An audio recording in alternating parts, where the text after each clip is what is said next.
बिस्मिल्लाहिर्रहमानिर्रहीम। अस्सलाम वालेकुम students, welcome back to my channel educational tips. कैसे हैं आप सब? उम्मीद करती हूँ आप सब बच्चे बिल्कुल ठीक होंगे। तो बच्चों, आज मैं आपके साथ शेयर करने जा रही हूँ चैप्टर नंबर 6। चैप्टर नंबर 6 है हमारे पास केमिकल रिएक्शंस के अंदर ये एक नया चैप्टर है जो कि आपके पेज नंबर है जी 56 के ऊपर। आप सब बच्चे अपना पेज नंबर ओपन कर लीजिए। पेज नंबर 56 के ऊपर जो टॉपिक है that is iron and sulphur. ठीक है, तो चलिए स्टार्ट करते हैं फिर अपना आज के लेक्चर।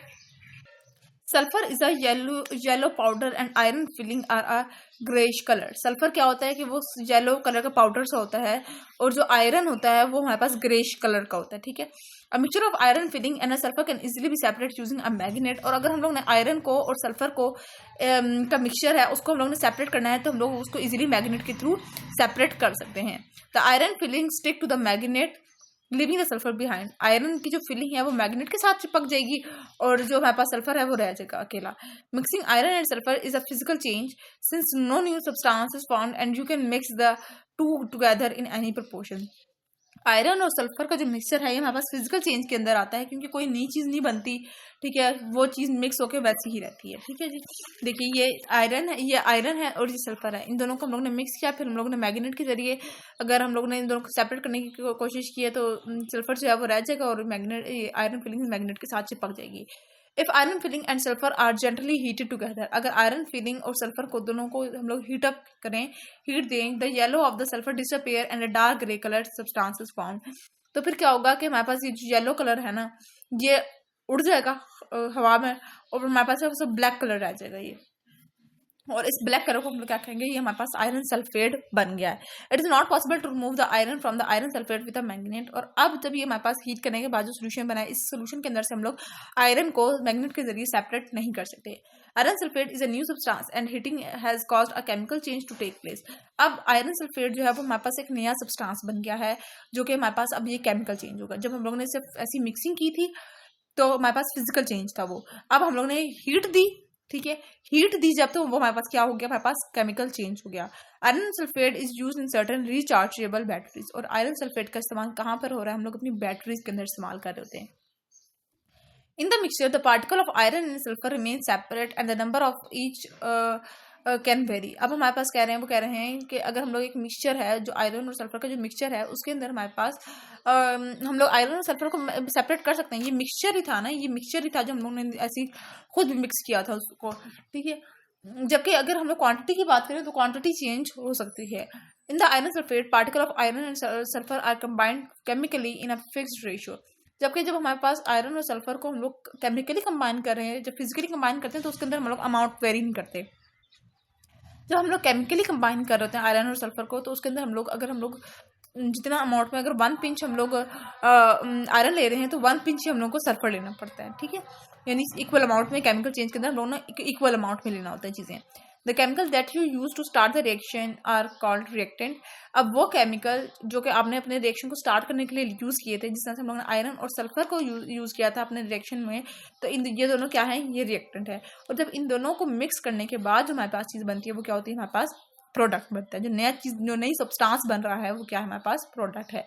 आयरन और सल्फर की अभी इक्वेशन दी हुई है, आयरन प्लस सल्फर। आयरन और सल्फर क्या है, रिएक्टेंट है और जो इनको मिलाकर हमारे पास बना वो आयरन सल्फेट था, तो वो हमारे पास क्या हो गया, हमारे पास वो प्रोडक्ट हो गया। Remember that the word equation, the reactant are on the left side and product on the right side. Left side पे हमारे पास ये रिएक्टेंट लिखे जाते हैं और प्रोडक्ट हमारे पास राइट साइड पे लिखा जाता है। Fe आयरन का जो सिंबल होता है वो Fe होता है और सल्फर का जो सिंबल होता है वो S होता है। ये केमिकल इक्वेशन है। वर्ड इक्वेशन वर्ड की फॉर्म में लिखा होता है, केमिकल इक्वेशन होती है ना वो सिंबल्स की फॉर्म में लिखी जाती है। ठीक हो गया।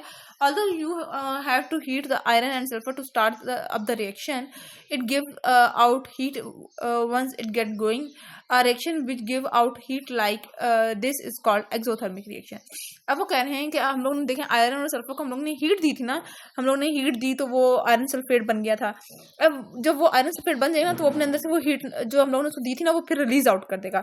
ऐसा रिएक्शन जो कि अपने अंदर से हीट निकाल दे, ठीक है, उसको क्या कहते हैं हम लोग, एक्सोथर्मिक रिएक्शन कहते हैं। ठीक है, नेक्स्ट पेज पे आ जाएंगे।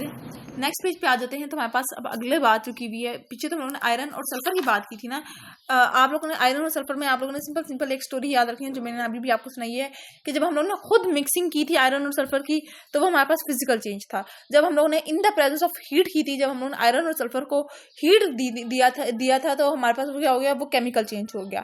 ठीक है, अब जब आयरन और सल्फर को जब हम लोग मिक्स करेंगे तो हमारे पास क्या बन जाएगा, आयरन सल्फेट बन जाएगा। आयरन सल्फेट का अब इसको अगर हम लोग वर्ड इक्वेशन में लिखें तो हमारे पास iron plus sulphur goes to iron sulphate हो जाएगा, और वर्ड इक्वेशन के अंदर ये हो जाएगा। और अगर हम लोग केमिकल इक्वेशन के अंदर लिखें तो Fe+S कर दें तो और हमारे पास क्या बन जाएगा, FeS आ जाएगा। ये चीजें आप लोगों ने याद रखना है। और ये आयरन और सल्फर क्या है, हमारे पास एक्सोथर्मिक रिएक्शन है because it release out it's heat. ठीक हो गया जी। अब जब हम लोग बात करते हैं मैग्नीशियम एंड ऑक्सीजन की, magnesium is a silvery grey metal. Magnesium जो होता है वो एक सिल्वर ग्रे मेटल होता है। And if you hold a piece of flame for 2 second it will suddenly burn with a brilliant white light. और अगर आप मैग्नीशियम को खुला रखें कुछ सेकंड के लिए तो वो व्हाइट लाइट से की तरह जल देगा। Again this is an exothermic reaction. Magnesium और ऑक्सीजन भी एक एक्सोथर्मिक रिएक्शन ही है। The magnesium combining with oxygen in the air to form a white powder. Magnesium जो होता है जब उसको हम लोग एयर के अंदर रखते हैं तो ये हमारे पास एयर की ऑक्सीजन के साथ रिएक्ट करता है और as a result white powder बन जाता है। This new substance is called magnesium oxide. और ये न्यू सब्सटेंस जो है ये सब्सटेंस न्यू बन गया जो जिसको हम लोगों ने क्या कहा है, मैग्नीशियम ऑक्साइड, जो कि व्हाइट कलर का होगा। In this chemical reaction the magnesium and oxygen are the reactant and the magnesium oxide is the product of the reaction. इस रिएक्शन के अंदर मैग्नीशियम और ऑक्सीजन क्या है, हमारे पास रिएक्टेंट है, और मैग्नीशियम ऑक्साइड क्या है, वो हमारा प्रोडक्ट है। Magnesium oxide is use as a medicine to relieve indigestion. Magnesium oxide हमारे पास हमारी मेडिसिन के तौर पर हमारे डाइजेशन की प्रॉब्लम में इस्तेमाल हो रहा होता है। देखिए magnesium plus oxygen goes to magnesium oxide. ये हमारे पास वर्ड इक्वेशन दी हुई है, ये सिंबल दिए हुए सिंबल वाली equation Mg+O2 goes to MgO। ठीक है, अब देखिए Mg+O2 देखिए अगर अब आप लोगों ने सीखनी है इस चैप्टर के अंदर बैलेंसिंग। ठीक है, बैलेंस करना इक्वेशन को। देखिए मैग्नीशियम एक था, रिएक्टेंट में मैग्नीशियम एक था, तो प्रोडक्ट में भी मैग्नीशियम कितने आ गए, एक ही आ गया। ठीक है, अब हम लोग अगर ऑक्सीजन को देखें, ऑक्सीजन जो है वो ये जो 2 का मतलब होता है ना, जो यहाँ पे जो 2 लिखा हुआ होता है इसका मतलब होता है 2 ऑक्सीजन मौजूद हैं, और प्रोडक्ट में आकर 1 ऑक्सीजन मौजूद हो गया। ऐसा हो सकता है कि रिएक्टेंट में हमारे पास 2 ऑक्सीजन है और प्रोडक्ट में हमारे पास 1 ऑक्सीजन हो गया, यानी कि गलत है। इधर तो यानी कि 2 होना चाहिए, MgO2 होना चाहिए, इधर हम लोग लिख नहीं सकते, इस वजह से हम लोगों ने इधर लिखते हैं हमेशा। ठीक है, तो ये क्या हो जाएगा, 2 Mg होने चाहिए रिएक्टेंट में और 2 ही ऑक्सीजन होने चाहिए, तो हमारे पास 2 MgO बनेगा। ठीक है, ये 2 ऑक्सीजन ये है, ये जो 2 है ना ये अंदर वाली से मल्टीप्लाई हो रहा है, 2 Mg हो गए, 2 Mg इधर 2 Mg डालने का मकसद यह था कि इधर हम लोग यहाँ पे तो नहीं 2 लिख सकते थे ना, तो मैग्नीशियम भी 2 अमाउंट मौजूद होनी चाहिए, 2 Mg+O2 गोज टू 2 Mg होगा। ठीक है, it is important to remember that an equation is balanced only when the number of atom of each element is exactly the same on the both side of the equation। आपको ये बात जानना जरूरी है कि इक्वेशन तब ही सही होती है और बैलेंस होती है जब दोनों तरफ के जो एलिमेंट्स हैं, जो एटम हैं, वो इक्वल अमाउंट में हों।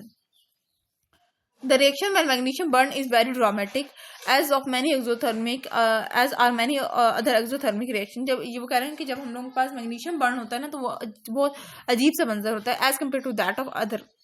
Fireworks are designed by scientists who choose chemical substances including sulfur, magnesium and mix them in just the right amount to produce light and sound energy as well as heat energy। इस तरह का reaction होता है जब हमारे पास ये जो fireworks होते हैं उसके अंदर भी हमारे पास मैग्नीशियम ही बेसिकली बर्न हो रही होती है और इस तरह का रिएक्शन आप लोगों को नजर आता है।